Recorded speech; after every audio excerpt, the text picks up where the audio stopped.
Hey guys, what is up? It's Jamie, Forming Financial Freedom.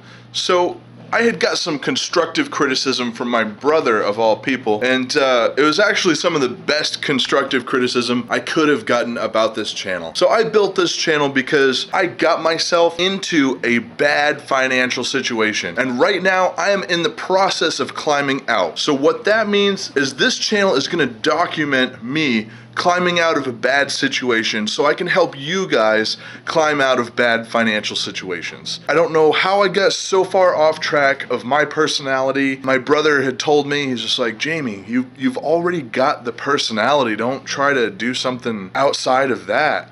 And he's totally right. I definitely should stick with that. I hope you guys don't mind the change in the atmosphere of the channel, but I am gonna stick with me and I'm gonna do it my way instead of trying to be so formal about things. I think I should start with showing you guys where I'm at right now with my finances and what we're doing.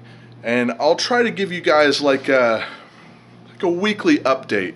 How much money I've made, where the money's going, how I got the money, stuff like that, so I can help everyone else get out of situations that aren't right for them. Alright guys, let's check this out. We're going to go into an Excel spreadsheet real quick, and I'm going to show you exactly where we're at right now and what needs to get done right away. Alright guys, so this is December's budget. We're halfway through December already, well actually we're like 3/4 of the way through December already. So we're just going to start real quick here. These dates over here, these are dates in the actual month. So we got the 13th, the 14th, the 15th, the 19th, 27th, 28th, and then the 1st of January. These are all dates that I should receive income of some sort. And then I've got it broken up into kind of like a category for the different kinds of income. We have my my projected income in general. So we got Domino's right here at $200. We got my elite cleaning at $400. $200 for Domino's again before the end of the month. And then we have the actual, what I actually made. I wasn't around so much as I really thought I would be, so I didn't make quite as much money on either one of these, so I need to make up for it somewhere. And we got extra cash, which is cash that I make in some other way to make everything happen. Josie's projected income, $500. She's wicked consistent with what she makes. She's got a government job, so it works out pretty good. And then we have a large condo that we rent out the bottom floor on.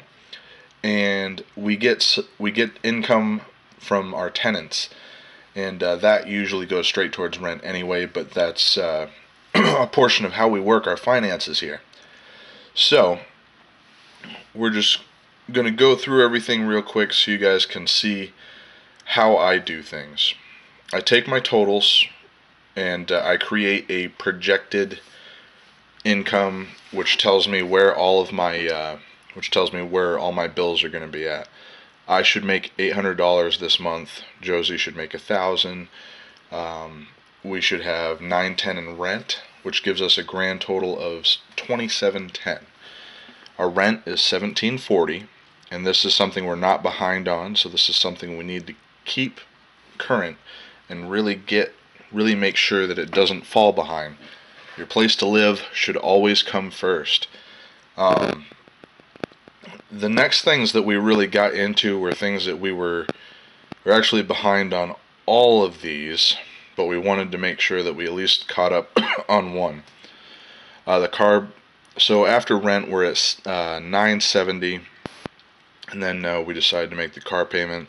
That's super important. We want to have a transportation. Although making a car payment in general is kind of a silly mistake that we made. If you can't afford to buy a liability outright, you really shouldn't buy it. You should buy a liability you can afford. And in all reality, we could afford the payment, but we couldn't afford the car. So we shouldn't have bought it. That was a poor decision on our end, and we're paying for it now. Next up, that leaves us with $630 after making the minimum car payment, which is behind. We have Comcast. We owed $344. We were capable of paying the whole amount.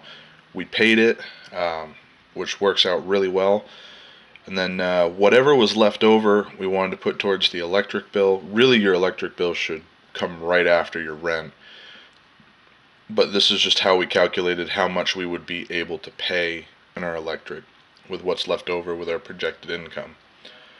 Granted, keep in mind we did make sure there was a little bit of buffer room with these numbers, so we have some room for like fun money, you know, there's something to do something with yourself, but it's tight fun money. We really don't use a lot of it.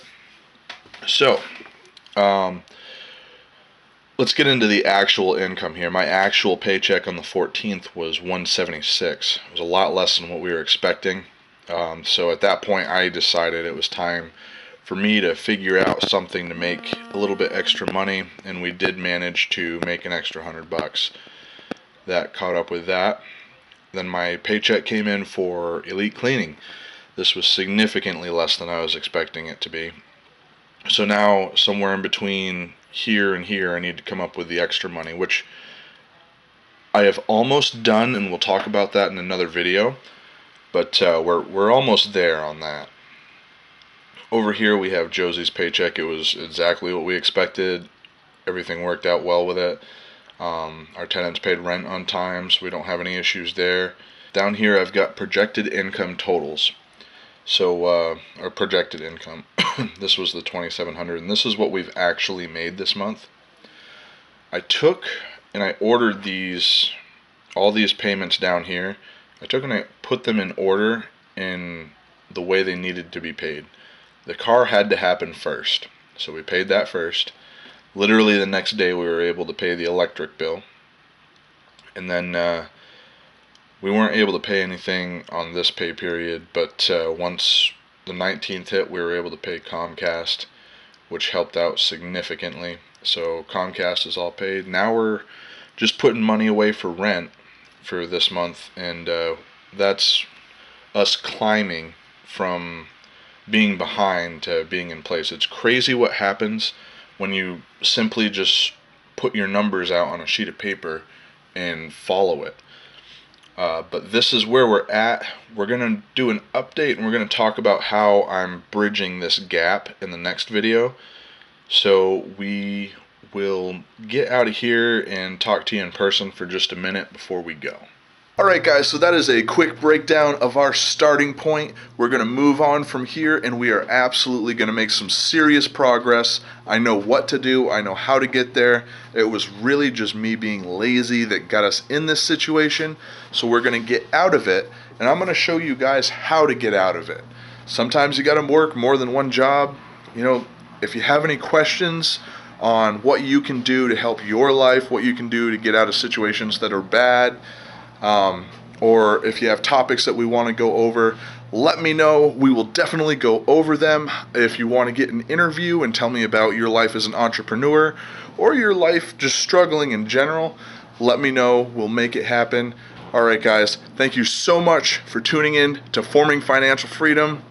I want to leave some words out there that I leave all the time. Remember to love life and live your dreams. Peace guys.